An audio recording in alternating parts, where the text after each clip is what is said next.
पाकिस्तान और दुनिया भर से लाखों देखने और सुनने वालों को शहीद अरशद शरीफ का सलाम। नदरगाम खेल इंतहाओं को पहुंच रहा है और इमरान खान इस वक्त विन विन सिचुएशन में है कि सारे इंडिकेटर्स इस वक्त इमरान खान साहब के हक में आ रहे हैं, चाहे वो पाकिस्तान का कोई भी इदारा हो, पाकिस्तान की पब्लिक की बात कर लें, पाकिस्तान की जुडिशरी हो, कि इस वक्त इमरान खान आइन और कानून की जंग लड़ रहा है और इस वक्त वो इस जंग के अंदर अकेला खड़ा हुआ है। तो इस सारी सूरत हाल में जनाब कुछ बड़ी खबरें लेकर आपकी खिदमत में हाजिर हुआ हूं। सबसे पहली खबर पर आज हमने बात करनी है कि फुल कोर्ट ने वज़ीर आज़म को नाअहल कर दिया है। इस वक्त तब्बले जंग बच चुका है कि एक वज़ीर आज़म को फुल कोर्ट ने नाअहल किया है और इमरान खान मुखालिफ प्लान जो हैं उस पर तेजी से काम शुरू हो चुका है। Imran Khan minus plan, London plan, और अगला वज़ीर आज़म कौन होने जा रहा है, नया नाम कौन सा है, इस हवाले से इंपॉर्टेंट डिटेल्स हैं, अंदर की खबरें हैं जो मैं आपके सामने रखूंगा। और दूसरी खबर पर जनाब आज हमने बात करनी है कि शहबाज शरीफ के खिलाफ सुप्रीम कोर्ट में खतरे के सायरन बज उठे हैं। 24 घंटों की जो मोहलत दी गई थी वो जनाब आज तकरीबन जो पूरी हुई है, तो काबीना समेत शहबाज शरीफ को फारिग करने का प्लान इस वक्त सामने आ चुका है। टाइम इज ओवर नाउ और दो बड़ों की बंद कमरे में इंतहाई अहम तरीन मुलाकात जिसने इस वक्त तहलका मचा के रख दिया है, वो किन किन की मुलाकात है, उस मुलाकात की अंदरूनी कहानी क्या है, वजह क्या है, हकीकत क्या है। कबूतर हमारे पास एक बड़ी इंपॉर्टेंट ब्रेकिंग न्यूज लेकर आया है, वो तमाम खबरें जो है मैं आपके सामने रखूंगा कि इस वक्त रेड जोन की सूरत हाल क्या बताई जा रही है। दूसरी खबर पर जो आज हमने बात कर रही है कि जनरल आसिम मुनीर पर खौफनाक वार किया गया है और अपने ही साथी ने जनाब लंका डाई है, यानी कि अपने ही गिराते हैं नशेमन पर बिजलियां, और इंतहाई खौफनाक इल्जाम है और अलार्मिंग सिचुएशन बनती चली जा रही है पाकिस्तान के लिए। ये तमाम तफसीलात आपके सामने रखूंगा, लेकिन अगर आपने चैनल को सब्सक्राइब नहीं किया, चैनल को लाजमी सब्सक्राइब कर लें, बेल आइकन को दबा दें, आने वाली तमाम तरह अपडेट्स आपकी खिदमत में बर वक्त पेश होती रहे। नदरगाम हुसैन हक्कानी ने कल शाहजेब खानजादा को एक इंटरव्यू दिया और उस इंटरव्यू में उन्होंने जनरल बाजवा से अपनी मुलाकात की तरदीद नहीं की और उन्होंने कहा कि जाकर जनरल बाजवा से पूछिए कि क्यों जनरल बाजवा मुझे मिलने आए थे। इमरान खान साहब इस हवाले से पहले इंकशाफ कर चुके हैं कि जनरल बाजवा ने हुसैन हक्कानी को अमेरिका में मेरे खिलाफ फायर किया और फिर मेरी हुकूमत को गिराने के लिए फंडिंग्स होती हैं, और जनरल बाजवा ने पाकिस्तान में रजीम चेंज ऑपरेशन किया। और इमरान खान साहब ने कहा कि जब मैं मिडल ईस्ट के एक वज़ीर आज़म से मिला तो उन्होंने मुझे बताया कि आपका वज़ीर आज़म आपके खिलाफ साजिश कर रहा है। तो अमेरिका से साजिश की डोरियां हिल रही थी, हुसैन हक्कानी को हायर किया गया था और जनरल बाजवा का जो रजीम चेंज ऑपरेशन है वो आज पूरी दुनिया के सामने एक्सपोज होकर रह चुका है कि ऑन द रिकॉर्ड अब लोग ये बातें करना शुरू हो चुके हैं। और रजीम चेंज ऑपरेशन का मरकजी किरदार हुसैन हक्कानी जो है उसने ये इतराफ़ जुर्म कर लिया कि जनरल बाजवा से जाकर पूछिए कि वो क्यों मुझे मिलने आए थे। तो तब से लेकर आज तक पाकिस्तान में मार्शल लगा हुआ है।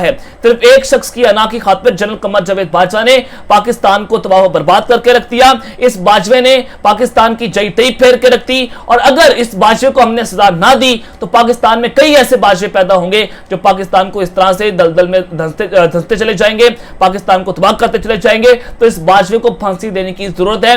मैं ऑन द रिकॉर्ड पाकिस्तान की अदालतों से आज बतौर सहाफी और बतौर आम इंसान जो है मैं उनसे ये गुजारिश कर रहा हूं। तो जनाब आइन जो है वो मुअत्तल हो चुका है और आइन की खुल्लम खुल्ला वर्जियां भी आपके सामने है कि किस तरह से हो रही हैं। तो जनाब लतीफ खोसा साहब के हवाले से आपको खबर दे देता हूं कि पाकिस्तान पीपल्स पार्टी के चेयरमैन बिलावल भुट्टो जरदारी ने साबिक गवर्नर सरदार लतीफ खोसा को पीपल्स लॉयर्स फंड के सदर के ओहदे से हटा दिया है। Pakistan Peoples Party chairman secretary की जानिब से पॉलिटिकल सेक्रेटरी जमील सोमरो के जरिए नोटिफिकेशन जारी किया गया। पीपल्स पार्टी की क़यादत लतीफ खोसा के हालिया इंटरव्यूज और उनकी मखरूज हुकूमत पर खास तौर पर अदालती मामलात पर नून लीग पर तनकीद से खुश नहीं थी और जिस पर एक्शन लेते हुए चेयरमैन बिलावल भुट्टो ने लतीफ खोसा को पीपल्स पार्टी लॉयर्स फर्म के सदर के ओहदे से हटा दिया है। और लतीफ खोसा ने हाल ही में दिए गए इंटरव्यूज में 90 रोज के अंदर इंतखाबात की हिमायत की थी और उन्होंने कहा था कि ये बिल जो लाए हैं उसकी टाइमिंग ठीक नहीं है। अपील का हक देने के लिए आर्टिकल 1843 में तरमीम करना पड़ेगी। नजरसानी में वकील का हक देने के लिए भी आईनी तरमीम जरूरी है और कानून साजी करके ऐसी तरमीम नहीं की जा सकती। सीनियर कानूनदान ने यह भी कहना था उनका कि बिल अदलिया की आजादी के मावरा है, जो कानून साजी की जा रही है ये अदलिया पर कदगन लगाने के मुतरादिफ है। तो इस वजह से इनको सजा दी गई है। और पीपल्स पार्टी ने जनाब जो जमहूरियत की बहुत बड़ी अलमबरदार है, जो फ्रीडम ऑफ राइट पर जो है वो यकीन रखती है और ये दावा करती है कि हम एक लेफ्ट की जमात है, तो उसी लेफ्ट की जमात ने जनाब एक्सट्रीम पोजीशन पर जाकर एक ह्यूमन राइट्स के ऊपर पाकिस्तान की जनाब जो आजादी अज़ार राय है उस पर कदम लगाकर सरदार लतीफ खोसा जो है उनको हक और सच की सजा दी है और उनको ओहदे से हटा दिया है।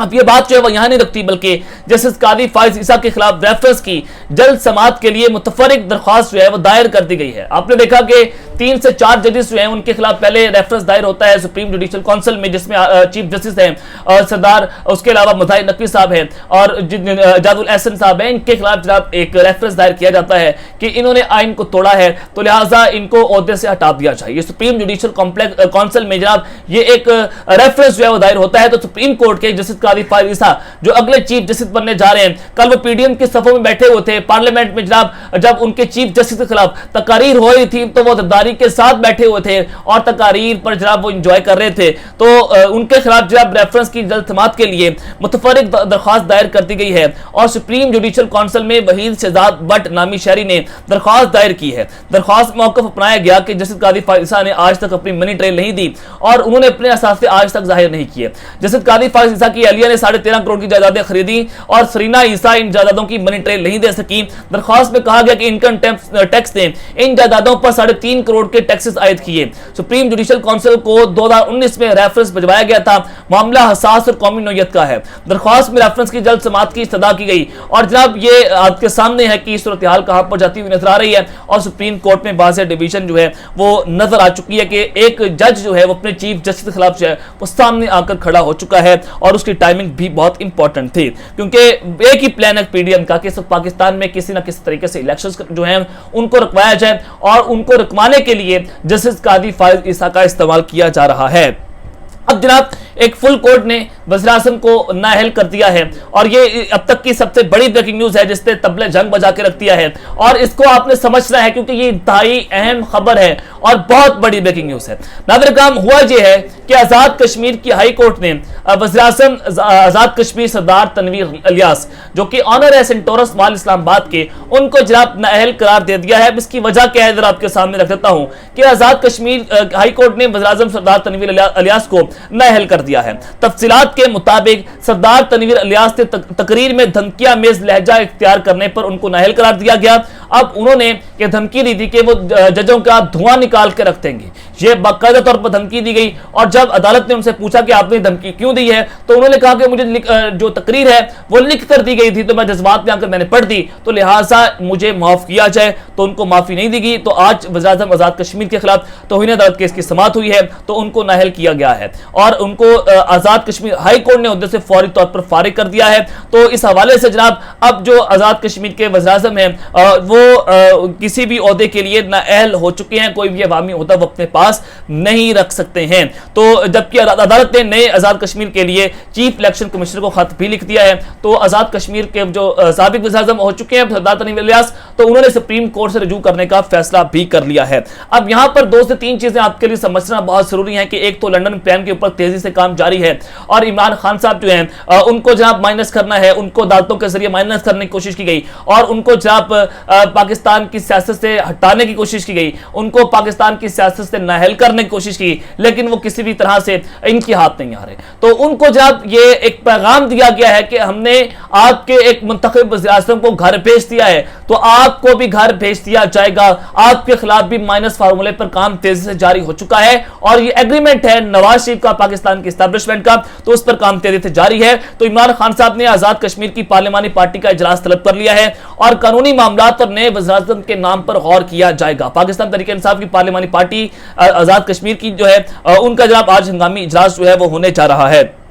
लेकिन जनाब इस सारे सूरत हाल में अब इसमें शहबाज शरीफ साहब जो हैं उनके खिलाफ जो तबले जंग बचा है, सुप्रीम कोर्ट में खतरे के सायरन बच चुके हैं और 24 घंटों की जो मोहलत दी गई है ये इस वक्त बहुत इंपॉर्टेंट है कि 2 बड़ों की बंद कमरे में इंतहाई अहम तरीन मुलाकात हुई है, वो भी जरा आपके सामने रखना इंतहाई जरूरी है।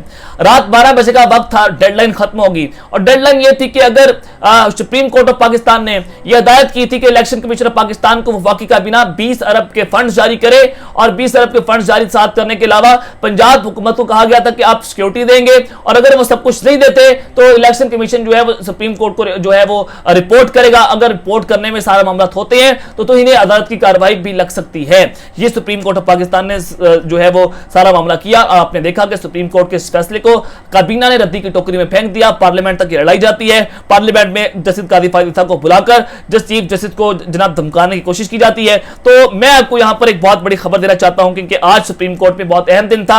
इलेक्शन कमीशन ने पंजाब असेंबली के इंतखाबात के लिए फंड्स फराहमी से मुतालिक रिपोर्ट सुप्रीम कोर्ट पे जमा करवा दी है। इलेक्शन कमीशन ऑफ पाकिस्तान की जानिब से जमा करवाई गई रिपोर्ट पे सुप्रीम कोर्ट को आगाह किया गया कि हमें कोई फंड्स नहीं मिले। लेकिन परसों जो है इलेक्शन कमीशन ऑफ पाकिस्तान ये खबर दे रहा था कि सेक्रेटरी खजाना ने उनको 10 अरब के फंड्स जारी कर दिए हैं। लेकिन मैंने आपको उस व्लॉग में बताया था अपने कि जनाब इलेक्शन कमीशन ऑफ पाकिस्तान जो मुंशी है शरीफों का ये झूठ बोल रहा है और इनको किसी भी किस्म के कोई फंड्स जारी नहीं किए गए। आपने इनकी बारीक वारदात को समझना था तो सुप्रीम कोर्ट से जो झूठ नहीं बोल सकते तो जनाब इलेक्शन कमीशन ने आज इनकार कर दिया है और हुकूमत इंतखाबात के लिए रकम नहीं दी। इलेक्शन कमीशन ने सिक्योरिटी इंतजाम के हवाले से भी सुप्रीम कोर्ट को आगाह किया और एक सील इन्वेलप जो कि एक सफे पर मुश्तमिल है वो जनाब इलेक्शन कमीशन ने पंजाब असेंबली इंतखाबात के हवाले से सुप्रीम कोर्ट को वो रिपोर्ट जो है वो जमा करवा दी। इलेक्शन कमीशन ने बताया कि इंतखाबात के लिए सिक्योरिटी कमी का भी सामना है, यानी कि पाकिस्तान की फौज ने भी अपनी सिक्योरिटी देने से साफ साफ दोबारा से इनकार कर दिया है। तो यहां पर भी मामला जो है बड़े संगीन होते चले जा रहे हैं।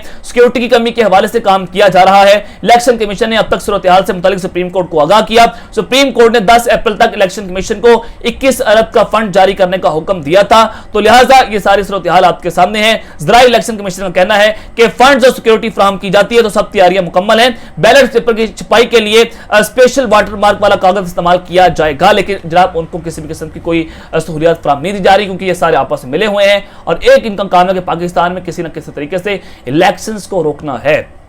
अब यहां पर नादर काम एक मुंतखब वज़ीर आज़म जो है उसने अदलिया के खिलाफ एक जजेस के खिलाफ तकरीर की, उसको आज नाअहल कर दिया गया। लेकिन दूसरी जानिब ये शहबाज शरीफ जो है ये क्योंकि इसके पीछे पाकिस्तान की इस्टेब्लिशमेंट खड़ी हुई है, पाकिस्तान के ताकतवर हल्के इसको सपोर्ट कर रहे हैं, तो ये एक खुला पैगाम है कि इन्होंने भी आज तौहीन अदालत की है और अदालत का हुक्म मानने से साफ साफ इनकार कर दिया है। तो ये भी किसी खुशफहमी में ना रहे। उमर अता बंदयाल साहब जो है वो फतेह बंदयाल का बेटा है, तो जनाब वो एक बड़ा स्टेप उठा सकते हैं और कल तक ये मोहलत है और वज़ीर आज़म को उनकी काबीना समेत फारिग किया जा सकता है और उनको नाअहल किया जा सकता है सुप्रीम कोर्ट ऑफ पाकिस्तान से। ये मैं आपको बड़ी खबर दे रहा हूं। और आज से अब से कुछ देर पहले चीफ जस्टिस पाकिस्तान और अटॉर्नी जनरल की भी एक अहम तरीन मुलाकात होती है। अटॉर्नी जनरल जो है वो जनाब आपको पता है कि वो हुकूमत के वकील होते हैं, तो उनकी ये मुलाकात होना ये भी बहुत इंपॉर्टेंट है, उसकी टाइमिंग बहुत अहम है और इस मुलाकात के बाद कुछ बड़ा भी हो सकता है। ये भी मैं आपको एक बहुत बड़ी ब्रेकिंग न्यूज दे रहा हूं कि रेड जोन में ये एक इंतहाई अहम तरीन मुलाकात हुई है। लेकिन दूसरी जानिब जनरल आसिम मनी साहब जो है उन पर एक खौफनाक किस्म का इल्जाम लगाया गया है। ये आपको सामने है कि पाकिस्तान के मौजूदा आर्मी चीफ जो है वो एंटी इमरान खान है, वो इमरान खान साहब को बतौर वज़ीर आज़म पसंद नहीं करते। मुनीफ फारूक हो, सुहेल राइच हो, ये इस तरह के दावे करते हुए आपके सामने नजर भी आ रहे हैं। सुहेल राइच साहब ने एक बहुत अहम दावा किया है। उन्होंने कहा है कि इस्टेब्लिशमेंट और हुकूमत जो है वो रिस्क नहीं लेना चाहती क्योंकि इमरान खान साहब की मकबूलियत इस कदर बढ़ चुकी है, वो इस कदर मकबूल तरीन लीडर बन चुकी है कि धांधली भी नहीं कर सकेंगे। अगर आप धांधली भी करते तो वो इमरान खान साहब को नहीं हरा सकते, तो लिहाजा पाकिस्तान की हुकूमत और इस्टेब्लिशमेंट जो है वो इलेक्शन करवाने का रिस्क नहीं ले सकते। यानी कि इस्टेब्लिशमेंट जो है वो इल्जाम लगाया कि जनरल आसिम मुनीर जो है वो हुकूमत के साथ मिले हुए हैं और वो इलेक्शन नहीं करवाना चाहते और वो इमरान खान साहब से खौफजदा हैं। तो अब तक के लिए अपना ख्याल रखिएगा, अपना ख्याल रखना है। अल्लाह निगहबान, पाकिस्तान जिंदाबाद।